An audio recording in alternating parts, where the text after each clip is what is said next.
आज भले ही पाकिस्तान और ईरान के बीच तलवारें खींची हुई हो और दोनों देशों के रिश्ते बिगड़ गए हो, लेकिन एक समय ऐसा भी था जब ईरान ने इस्लामिक देश होने के नाते भारत के खिलाफ जंग में पाकिस्तान की खूब मदद की थी। और यहाँ तक कि पाकिस्तान की हालत खराब होने के बावजूद भी उससे पश्चिमी देशों से फाइटर जेट, मिसाइल और अत्याधुनिक हथियार खरीद कर दिए थे ताकि भारत को युद्ध में हरा सके। लेकिन 1965 और 1971 दोनों युद्ध में पाकिस्तान को भारत से मुक्की खानी पड़ी थी। और दोस्तों, ईरान और पाकिस्तान के रिश्ते भले ही आज तप रहे हो, लेकिन एक समय ऐसा भी था जब ईरान पाकिस्तान पर जान छिड़कता था। दोनों देश मजबूत धार्मिक, राजनीतिक और सांस्कृतिक संबंधों से बंधे हुए थे। दोस्तों, दोनों देशों के बीच दोस्ताना संबंध तब विकसित हुए थे जब ईरान पर रेजा शाह पहलवी का शासन था। तब ईरान 1947 में आजाद पाकिस्तान को औपचारिक रूप से स्वीकार करने वाला पहला देश बना था। और 1965 के भारत पाकिस्तान युद्ध के दौरान ईरान ने पाकिस्तान को भरपूर सैन्य सहायता उपलब्ध कराई थी। तब ईरान ने पाकिस्तान को 2 लाख टन तेल भेजकर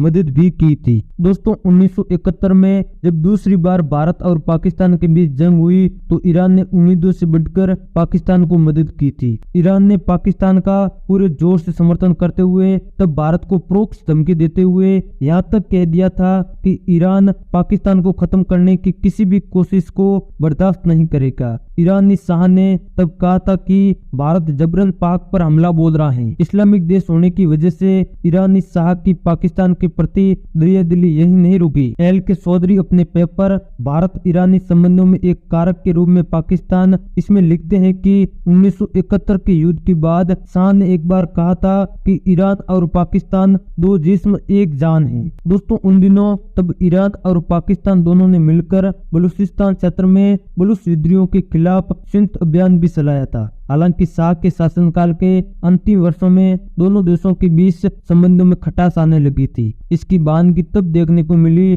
जब 1970 में ईरान के शाह ने लाहौर में आयोजित एक इस्लामी सम्मेलन में भाग लेने से मना कर दिया था, क्योंकि तब पाकिस्तान ने लीबिया के नेता मुअम्मर गद्दाफी को इस सम्मेलन में आमंत्रित किया था। दोस्तों, पाकिस्तान और ईरान की बेपटरी होती दोस्ती का उदाहरण तब दूसरी बार सामने आया जब उस साल यानी 1970 में ही भारत के परमाणु परीक्षण इस्माइलिंग मुद्दा के लिए भारत की निंदा करने के पाकिस्तान के अनुरोध को ईरान ने बिल्कुल खारिज कर दिया। हालांकि आपको बता दें कि ईरान और पाकिस्तान के बीच संघर्ष की दास्तां 1979 की ईरानी क्रांति के साथ शुरू हुई, जब ईरान एक शिया धार्मिक राज्य में बदल गया और ईरान ने रातों रात अपनी विदेश नीति को पश्चिमी समर्थक से पश्चिमी विरोधी के रूप में तब्दील कर दिया। और उधर पाकिस्तान ने जुल्फिकार अली भुट्टो के नेतृत्व में रूढ़िवादी सुन्नी इस्लाम की राह पकड़ ली। दोस्तों, आज जो ईरान और पाकिस्तान दोनों आपस में लड़ रहे हैं, वो किसी समय दोनों एक गहरे दोस्त हुआ करते थे और यहाँ तक कि